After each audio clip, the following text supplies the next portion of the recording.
free speech is meaningless unless you allow people you don't like to say things you don't like. Otherwise, it's irrelevant. And if at the point at which you lose free speech, it doesn't come back. I think the issue some people have is that a lot of people were brought back. I mean, some people were brought back who were previously banned for spreading things like QAnon conspiracies. You have people like Andrew Tate who were brought back, who were previously banned for things like hate speech. Do you think you prioritize freedom of speech over misinformation and hate speech? Well, you know, who's to say that something is misinformation?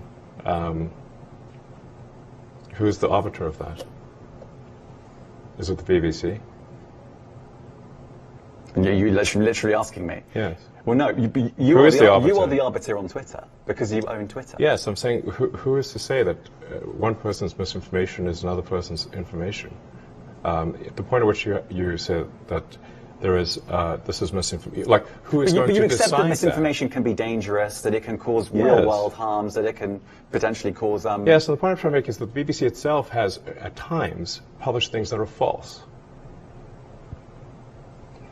Do you agree that that has occurred? I'm quite sure the BBC have said things before that turn out to not be true. Correct. In its, whatever it is, 100-year history, I'm quite sure. Yes. Even if you aspire to be accurate, there are times when you will not be. We've spoken to people very recently who were involved in moderation, and they just say there's not enough people to police this stuff, particularly around hate speech in the company. Is that what hate that speech are you talking about? I mean, you use Twitter. Right. Do you see a rise in hate speech? I mean, just a personal anecdote. Like, what do you? I don't.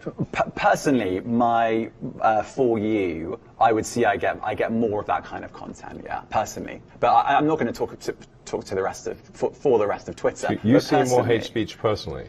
I would say I would see more hateful content in that. Content you don't like or hateful? What do you mean to describe a hateful thing?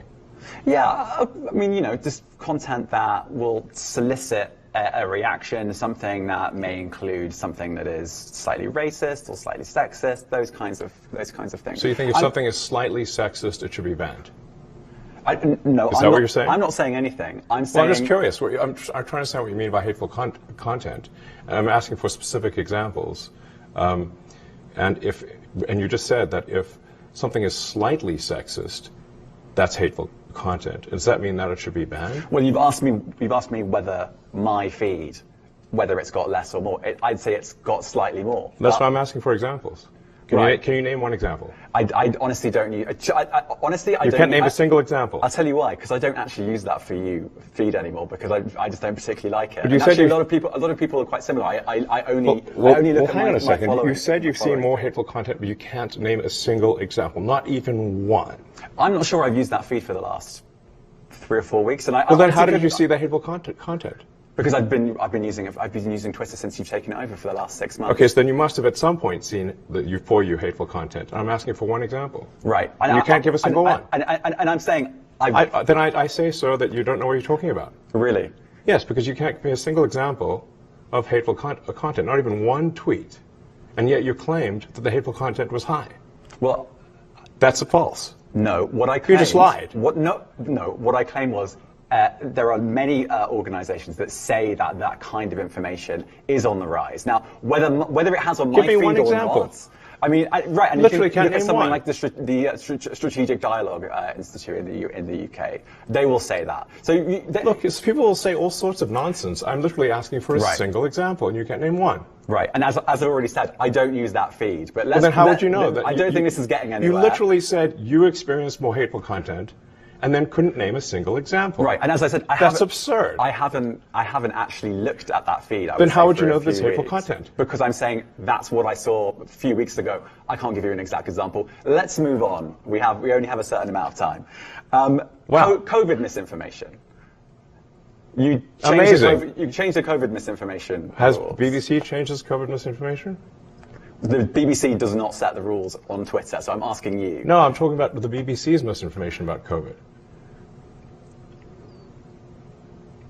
I'm literally asking you about, you changed the labels, the COVID misinformation labels. There used to be a policy, it then disappeared. Why do that? Well, COVID is no longer an issue. Does the BBC hold itself at all responsible for misinformation regarding masking and side effects of vaccinations, and not reporting on that at all? And what about the fact that the BBC was put under pressure by the British government to change its editorial policy? Are you aware of that? This is not an interview about the BBC. Oh, you thought it wasn't? I see now why you've done Twitter Spaces. I am not a representative of the BBC's editorial policy. I want to make that clear. Let's talk about something else. If you want to talk about the BBC, you too. All right, let's talk about something else. You weren't expecting that.